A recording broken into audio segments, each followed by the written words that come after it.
The game is up. With those words, the mask came off. Senator Rubio didn't just call out Iran, he declared their time was running out. But behind the headlines, there's a deeper shift unfolding. One that could change everything.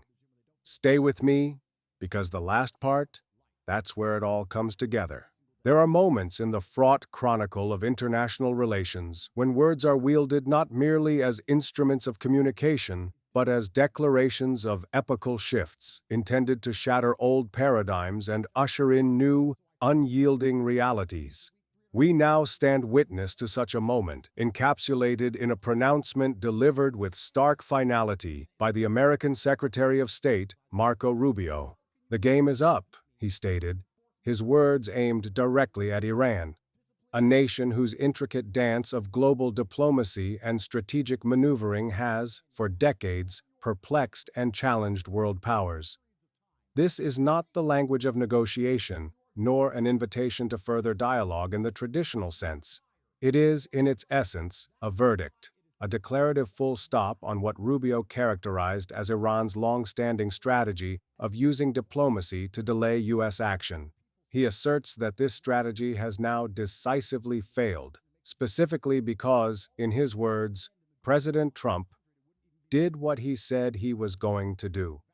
This explicit linkage of Rubio's declaration to the actions of the president underscores a perceived new era of American resolve, one that dispenses with perceived tolerance for delay and ambiguity. It paints a picture of a United States no longer willing to engage in protracted, indirect negotiations if it believes they are merely ploys for time. The declaration serves as a gauntlet thrown down, a direct challenge to Tehran's established methods of statecraft. The finality in Rubio's tone suggests more than a policy shift. It aims to impose a new psychological reality, one where the old rules no longer apply, and where the perceived cunning of a seasoned player is rendered obsolete by a direct, unblinking assertion of will. The implications ripple outwards, compelling every capital to reassess its understanding of American foreign policy and the future of engagement with Iran. Decades deception. Secretary Rubio's assertion that the game is up is underpinned by a specific accusation that Iran has been, in his pointed phrasing, playing the world for 40-something years. This is not a vague lament, but a targeted critique of a strategy he views as manipulative and ultimately detrimental to global stability. The essence of this decades-long game, according to this perspective, was an adroit use of diplomatic channels, not as genuine avenues for resolution, but as tactical instruments to stall, to obfuscate, and to delay decisive action, particularly from the United States. This delay and diplomacy tactic, as it's now characterized, allegedly allowed Iran to continue pursuing its contentious agendas, whether nuclear ambitions, regional influence through proxy forces, or advancements in missile technology, all while appearing to engage with international concerns. It suggests a mastery of procedural maneuvering, an ability to entangle adversaries in complex negotiations that rarely yielded definitive outcomes, thereby buying crucial time to consolidate gains or weather international pressure. For 40-something years, a period stretching back to the very foundations of the Islamic Republic, this intricate dance allowed Iran, Rubio implies, to exploit divisions among global powers, to present different faces to different audiences, and to maintain a strategic ambiguity that served its interests well. The recent American-led military strikes, dubbed Operation Midnight Hammer, are thus framed not just as a response to specific provocations, but as the conclusive event that demonstrated the futility of this long-running Iranian strategy. Rubio warned that these strikes unequivocally show Iran it can no longer continue this alleged pattern of behavior. The implication is that the patience of at least one major global power has run out, and the willingness to look past perceived deceptions has been replaced by a resolve to act upon a starker, less forgiving interpretation of Tehran's intentions. The world, in this view, had been a stage for a protracted performance, and Secretary Rubio is now declaring the final curtain call, brought about by an unmasking of the play itself. Midnight Resolve. The catalyst, the dramatic punctuation mark ending Iran's purported four-decade game, is identified as Operation Midnight Hammer. These targeted airstrikes, praised by Secretary of State Rubio, were presented not merely as punitive measures, but as a powerful demonstration of unshakable U.S. resolve. In this narrative, President Trump's administration, by doing what he said he was going to do, broke a perceived cycle of American inaction or insufficient response that had, for years, allowed Iran's strategy of delay through diplomacy to succeed. Operation Midnight Hammer, therefore, transcends its immediate military objectives. It becomes a symbol, a concrete manifestation of a new American posture, one less tolerant of ambiguity and more inclined towards direct, forceful intervention when deemed necessary. Rubio's commendation of these strikes signifies a belief that tangible force, decisively applied, is sometimes the only language capable of altering the entrenched behavior of an adversary. It suggests a conviction that years of dialogue, sanctions regimes with varying degrees of international support, and indirect pressures had failed to fundamentally shift Iran's strategic trajectory, and that only a stark display of military capability could shatter the perceived illusion that Iran could continue its game indefinitely without facing severe consequences. The very name, Operation Midnight Hammer, evokes a sense of sudden, decisive impact, an action intended to awaken and to definitively alter the calculations of those on the receiving end. For Iran, these strikes against its nuclear facilities were intended to be an undeniable signal that the old rules no longer applied, that its perceived ability to play for time had been exhausted, and that the United States was now prepared to use significant force to enforce its red lines. The praise for this operation is thus an endorsement of a policy where resolve is measured not by patient diplomacy alone, but by the credible threat and demonstrated application of military power as a tool to achieve strategic objectives and, in this instance, to declare a long-running game well and truly over. Forced diplomacy. Paradoxically, even as Secretary Rubio delivered his stark "the game is up" message, amplified by the reality of Operation Midnight Hammer, he also, according to reports, subtly left the door open for future diplomacy. This seemingly contradictory stance is the hallmark of the current U.S. approach: diplomacy backed by force. The strategy, as it unfolds, appears to be a sequence. First, a strong, unequivocal show of military force designed to compel a change in behavior and to demonstrate that the old ways of Iranian engagement are no longer tenable. Only then, if Iran demonstrably stands down or complies with U.S. demands, might negotiations resume. This approach fundamentally alters the nature of diplomatic engagement. It is not a meeting of equals seeking mutual understanding, but rather a set of conditions laid down by one party, backed by the credible threat of further punitive action. The immediate consequence of the U.S. strikes was, predictably, the collapse of existing diplomatic avenues. Indirect, Europe-mediated negotiations, which had reportedly been struggling, were shattered. More significantly, talks that had been ongoing since April 12 under Omani facilitation, Oman having a long history as a discreet interlocutor between Iran and the West, were also halted. This illustrates the high price of the force-first strategy, the destruction of established, often fragile, channels of communication. While Rubio hints at a willingness to talk later, the conditions for such talks are stringent, placing the onus entirely on Iran to concede before dialogue can recommence. This creates a challenging dynamic. Will Iran, feeling coerced and publicly humiliated by the declaration that its game is over, be willing to capitulate to terms effectively dictated under duress? Or will this approach engender even deeper resentment and a refusal to negotiate from a position of perceived weakness, potentially prolonging the confrontation and further diminishing the prospects for a peaceful resolution in the near term? The door for diplomacy may be ajar, but the path to it is now paved with the rubble of recent conflict and conditional upon Iranian compliance. Hormuz pressure, the declaration that the game is up, and the clear demonstration of American military resolve through Operation Midnight Hammer inevitably heighten regional anxieties, with the most acute concerns centering on the vital Strait of Hormuz. This narrow waterway, a choke point for nearly a fifth of global oil shipments, represents Iran's most potent leverage against international pressure. Fully aware of this, Secretary of State Rubio issued a direct and unambiguous warning to Tehran against any attempt to choke off these crucial energy supplies.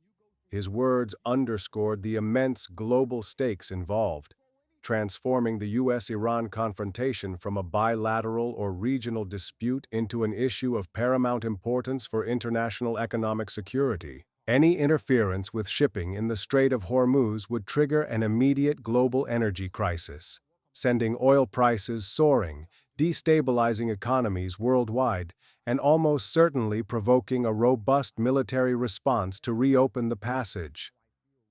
This particular threat, therefore, looms large in the calculus of both sides. For Iran, it is a powerful deterrent, a means to signal that attempts to corner it or dictate terms could have catastrophic global consequences. For the United States and its allies, ensuring the freedom of navigation through Hormuz is a non-negotiable imperative. Rubio's explicit warning serves to draw a clear red line, an attempt to preemptively dissuade Iran from employing this high-risk option in retaliation for American actions, or as a means to regain leverage. Beyond the immediate threat to oil security, the broader crisis also carries significant risks of nuclear proliferation. If Iran feels that the diplomatic avenues traditionally used to address its nuclear program are irrevocably closed, and that its game of nuanced engagement has indeed been called, it might feel less constrained by previous commitments and more inclined to pursue a more overt or accelerated path towards nuclear capabilities as an ultimate deterrent. The intertwined threats to oil security via Hormuz and the ever-present danger of nuclear escalation define the perilous high-wire act now underway in the Gulf region. Pattern broken. The central assertion underpinning Secretary Rubio's dramatic pronouncement is that Iran's typical delay and diplomacy tactics, honed over 40-something years, are no longer working, signifying a decisive break in a long-established pattern of interaction. This message is primarily directed at Tehran, intending to force a fundamental reassessment within the Iranian leadership. The argument is that the rules have changed because the primary counterparty, the United States under President Trump, is operating under a different playbook, one that values direct action and perceived strength over protracted negotiation if the latter is seen as a vehicle for strategic procrastination by an adversary. This declared break in the pattern is a high-stakes psychological gambit. It seeks to convince Iran that its traditional methods of navigating international pressure, seeking refuge in complex multilateral talks, leveraging European desires for dialogue, exploiting American political cycles, have lost their efficacy. The U.S. posture, as Rubio articulates it, combines a strong and now demonstrated show of force aimed at Iran's most sensitive assets, such as its nuclear sites, with a conditional willingness to engage diplomatically, but only on American terms and only after Iranian compliance. This new dynamic leaves Iran with a stark choice. Either adapt to this new reality, which likely means significant concessions, or escalate further in defiance, risking even more severe consequences. The very act of declaring the old pattern broken is an attempt to enforce that break. Whether Iran accepts this verdict and adjusts its behavior accordingly remains the crucial, unanswered question. The inherent risk is that Iran may not perceive the pattern as broken, but merely challenged, and may respond by seeking new, perhaps more dangerous, ways to continue its game, or to prove that reports of its demise are premature. The assertion of a broken pattern, therefore, is both a statement of perceived fact and an instrument of policy intended to make that perception a self-fulfilling prophecy. Altered stakes. The unambiguous declaration by Secretary of State Rubio that Iran's long-standing strategic game is up, reinforced by the kinetic reality of Operation Midnight Hammer and President Trump's perceived determination, fundamentally alters the stakes for all players in this dangerous geopolitical theater. The message to Tehran is stark. Your playbook is obsolete. The world is watching to see if this assertion translates into a new, more compliant Iranian posture, or conversely, into a more defiant and potentially reckless one. The U.S. approach of diplomacy backed by force explicitly places the onus on Iran to de-escalate and capitulate before meaningful dialogue, by American definition, can resume. This is a significant departure from previous diplomatic frameworks that often involved simultaneous talks and pressure, or phased approaches with reciprocal concessions. Now, the demand is for upfront change from Iran. The global stakes, as highlighted by concerns over nuclear proliferation and the security of oil shipments through the Strait of Hormuz, are immense. Any miscalculation, any unintended escalation stemming from this new, more confrontational dynamic could have catastrophic consequences reaching far beyond the immediate region. The collapse of established, albeit imperfect, diplomatic channels, such as the Europe-mediated and Omani-facilitated talks, removes crucial safety nets, increasing the likelihood that future incidents or disagreements could rapidly spiral out of control. The subtle opening for future diplomacy that Rubio mentioned remains conditional and ill-defined, offering little immediate solace or clear pathway back from the brink. The old game, predicated on a degree of ambiguity and prolonged engagement, may indeed be over. But the nature of the new game, if one is to emerge from this era of ultimatums and overt force, is terrifyingly unclear, defined more by red lines and military readiness than by a shared commitment to negotiated solutions. Uncertain future. When a senior diplomat from a leading global power declares with such finality that an adversary's intricate, decades-long strategy is finished, it is an attempt to impose a new reality. Secretary of State Rubio's assertion that the game is up for Iran, stemming from a belief that Tehran has played the world with tactics of delay and diplomacy, only to be checkmated by President Trump's resolve and Operation Midnight Hammer, casts a long shadow of uncertainty. For if this game truly is over, what replaces it? The American proposition seems to be a form of coercive diplomacy. Accept our terms, demonstrate compliance, and then perhaps we can talk. But this approach assumes that Iran will, or even can, yield to such direct pressure without risking what it perceives as its core interests or its very legitimacy. The global implications are vast. A Middle East where the established, albeit often dysfunctional, rules of engagement are suddenly declared void is a Middle East on edge. Will this lead to a more stable regional order as its architects hope? Or will it unleash even more volatile and unpredictable forces as other regional actors reassess their own positions and rivalries intensify in the vacuum? The path to any future diplomacy, hinted at by Rubio, appears narrow and steep, heavily conditioned on Iran's willingness to make significant concessions under duress. The risk is that such an ultimatum, far from paving the way for a more tractable Iran, might instead provoke a defiant, cornered response where desperate measures are contemplated and the chances of wider conflict increase exponentially. The old charade may have been frustrating, but the starkness of this new proclaimed reality carries its own profound dangers. The world watches, holding its breath, to see if the end of one game simply marks the beginning of another, far more perilous contest of wills, where the rules are still being written in fire and fear. In the grand, often tragic sweep of history, such moments of stark pronouncement serve as grim reminders of the fragility of peace and the immense responsibility that accompanies power. To declare a game over is one thing. To navigate the ensuing void, to manage the unpredictable passions and fears unleashed is an entirely different and far more complex endeavor. True statesmanship is ultimately measured not by the force of its condemnations, but by its capacity for foresight, its commitment to de-escalation even in the face of profound disagreement, and its unwavering search for common ground, however elusive it may seem.